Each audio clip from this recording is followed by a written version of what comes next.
If you're thinking about buying a home in the Bay Area in 2026, you're probably wondering a few big things. What's going to happen with home prices? Will interest rates finally come down? And will the market be more buyer friendly than it has been in the last few years? In this video, I'm going to break down what experts and economists are saying about the Bay Area real estate market in 2026 using real data and projections, and most importantly, what all of this actually means, especially for first-time home buyers. Hey, what's up guys? My name is Mauricio Torres. I'm a local real estate agent here in the Bay Area, and I post weekly videos covering Bay Area real estate market trends and buyer and seller education to help you make smarter and more confident decisions. Today's backdrop is a little different. I'm in the process of moving. I cannot shoot in my living room. That's also why I haven't made a video in a few weeks, but now I'm getting back into the rhythm of things. So thank you guys for watching. Now let's dive in.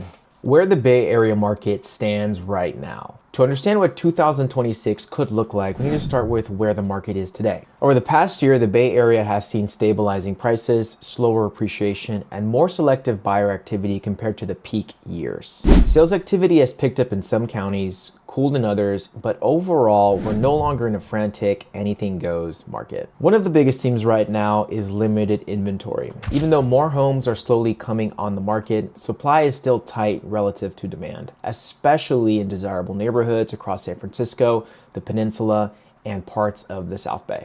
This limited inventory is one of the main reasons prices have held relatively steady even with higher interest rates. Home price projections for 2026. So what are experts saying about home prices in 2026? Most forecasts are not calling for a crash, but they're also not predicting a massive surge in prices either. Instead, the expectation is moderation. Many economists are projecting that Bay Area home prices will either remain relatively flat or see modest changes, potentially small declines in some areas and slight gains in others. This is especially true when you zoom into hyper-local markets. Some neighborhoods may continue to perform well, while others, particularly where affordability is stretched, could soften slightly. For buyers, this type of market can actually be healthy. It often means fewer bidding wars, more room for negotiation, and less pressure to make rushed decisions. Now let's talk about interest rates and affordability in 2026. Interest rates are the biggest wild card and also one of the biggest opportunities heading into 2026. Right now, mortgage rates are sitting higher than the historic lows we saw a few years ago, but they're already down from the peaks of 2024 and early 2025. Looking ahead, several major institutions, including Fannie Mae, are projecting that mortgage rates could continue trending downward through 2026. Some forecasts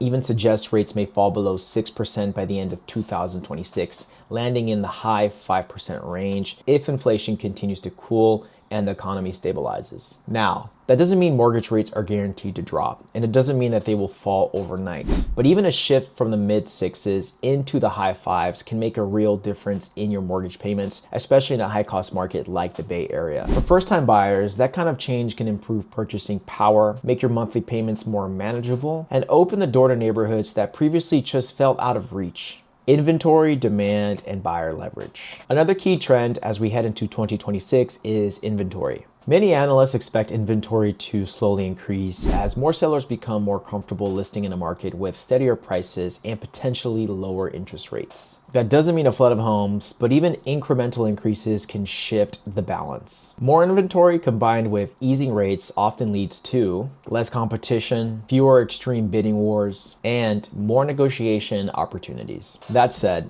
demand in the Bay Area remains strong. Job centers, long-term desirability, and limited housing supply continue to support the market, especially in well-located areas. Why hyper-local markets matter. One thing that I cannot stress enough to you guys is that the Bay Area is not just one single market. San Francisco, Oakland, the Peninsula, and the South Bay can behave very differently, even within the same year. For example, some San Francisco neighborhoods, particularly higher-end areas, tend to hold value regardless of broader trends. Parts of Oakland and the East Bay may offer more entry-level opportunities and slightly more inventory. The South Bay remains heavily influenced by tech employment and limited land availability. So when you hear market headlines or forecasts, it's important to remember that strategy matters more than timing, and that strategy should always be based on your specific city, neighborhood, and price range. What first-time homebuyers should know for 2026. If you're a first-time homebuyer planning for 2026, here are a few takeaways. Expect a slightly more balanced market compared to recent years. Watch interest rates closely, even small drops can matter. Inventory may improve, but the good homes that are priced properly or extensively remodeled will move quickly. Hyperlocal knowledge will be critical to finding value. In many cases, 2026 could offer a window where buyers have more options and more leverage than they have had in a while, especially if rates continue trending down.